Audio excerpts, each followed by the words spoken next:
Hey everyone, Spider-Man 1991 back. Okay, now for my review of Blackest Night. First off, there's a side series that I got, Blackest Night, Tales of the Corpse. I just got it because it had Blackest Night on the title, and I think it might relate to it, but, it was pretty much just a, origin recap. It showed some scenes from the fight between the Orange Lanterns and Blue Lanterns, left off from Green Lantern 42.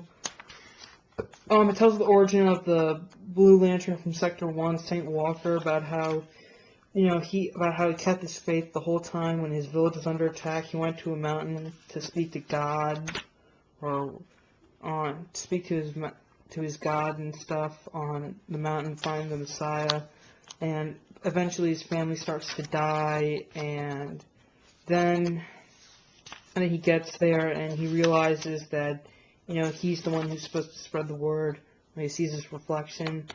And then he goes, spreads the word, gets others to keep their faith, and then their red sun starts to turn blue. It becomes young again, and that's when the first blue ring shows up, and it made him the Blue Lantern. Yeah. Okay, and then it gives us another Blue Lantern status page from, if you got Blackest Night 0, then you've seen stuff like this. They have one in each of these books. They have one, and we get another origin story for, like, Mongol 2, though. Mongol the Second, when he was growing up, he kind of imitated defeating the Justice League and Earth's heroes. He instilled great fear, one of the requirements of the Sinestro Corps, and then eventually his father hated him, said that he was the only one to rule, not him. But then, and again, we have another Lantern status page. The only thing that I would recommend that's unique about this is that it kind of explains about the Indigo Tribe. So far, we've seen nothing about them, but then here they are with their staffs, and apparently they have the power to absorb another ring's light, like the green ring of willpower, and also to use their other light against them, like the yellow light. They were able to create a fear construct to eliminate that Sinestro Corps member, and they speak a language that was unidentified by the green ring. And again, we have no idea where they are, and their language is unknown. Indigo Tribe, and we have a full shot of the Green Lantern Corps. Not much to say about this. It's just like a backstory thing. Get it if you want to know more about the Corps and stuff. Alright, so that's done. Now for the coup de grace, Blackest Night. You may not notice, but I'm wearing a different ring. Normally I wear like my Flash ring here, but now I wore a Blackest Night ring for my vid because, well, if you buy one of the first 50 copies, then you get this ring. It's pretty sweet. Alright, well, Blackest Night, number 1. First off, Black Hand at Bruce's grave, then Black Rings are released. Then Hal Jordan's narrating the scene about how, this is the day people honor everyone. Well, first off, he and the other 3 Earth Lanterns ignite a torch lantern at Coast City to symbolize its no fear, and how it kind of reflects how each lantern was hurt and stuff. John has his wife killed, Kyle has 2 girlfriends killed. Then eventually and this is a day that heroes start to mourn their losses. We have Smallville with the Kents, Clark, Martha, Connor, and then the grave of Ronnie Raymond. We have Professor Stein, Jason Rush, Jenna. I'm not really familiar with Firestorm that well, don't complain. And then we have Teen Titans at the Memorial Hall, the Rogues at the Rogue Cemetery, and the grave of Ted Kord. And then Valhalla Cemetery, which is like a cemetery for all the fallen superheroes. There's a little scene between Atom Smasher and Damage about how, Damage can't face anyone that he's lost, like his dad or the freedom fighters. Alright, then we have Myrna and Garth, aka Tempest, at Aquaman's grave, and Tempest wants Aquaman to be buried at sea, but Myrna thought that Arthur would rather be buried on land. And throughout the graves, they're noticing stuff like most of the wildlife is dying, like here Ted fell falling off Ted Ford's rose and dead fish where Aquaman's grave is. Then eventually Alfred discovers that Bruce's grave was unearthed.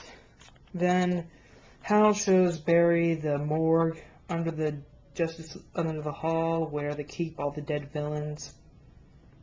Then Barry asks Hal who else died after me. Hal shows him a huge lantern construct of everyone. Barry's kind of surprised to see Ronnie Raymond, and then he discovers that Sue and Ralph are dead. That just makes him sad because, And then Hawkman's talking to the Atom, and he's saying stuff like Ray wants to visit his ex-wife's grave, but Carter's not letting him because she killed Sue Dibney and started the whole identity crisis thing, and I have to agree with Carter there. He shouldn't have, let Ray see that. And he has a little argument with, Hawk Girl for a bit.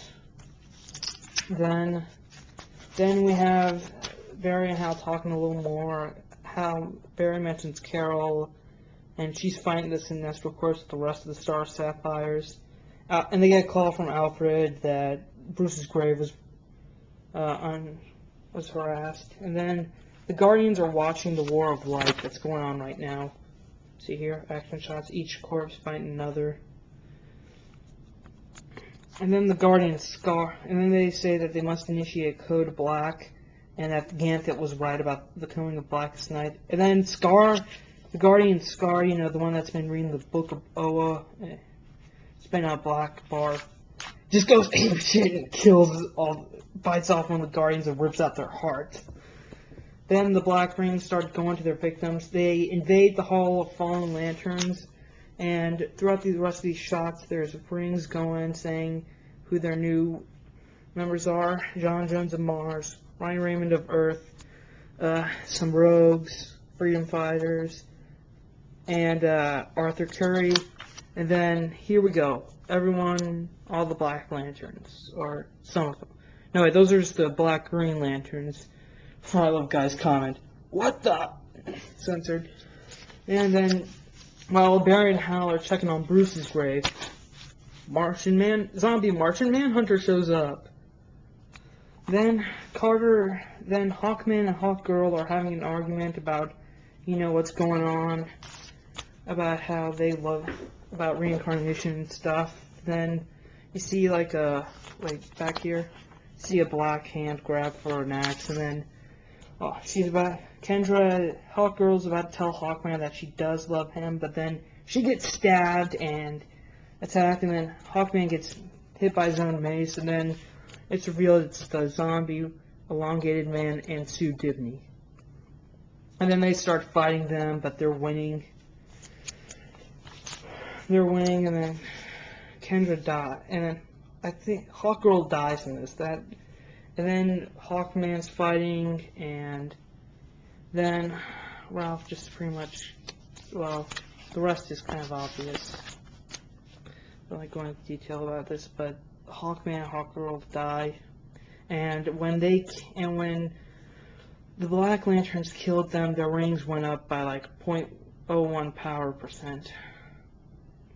And then all of a sudden, 2 rings get activated with the names of Carter Hall and Kendra Saunders.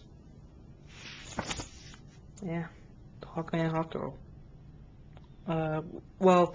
We should have seen death coming. Yeah. Blackest Night was good, though. The first issue was awesome. I expect to see more of the good stuff. It's written by Jeff Johns, my favorite writer. Get it. Get Blackest Night if you're a Green Lantern. Any DC fan, just get it, okay? Alright. So I guess that's it. Spider-Man 1991, signing off.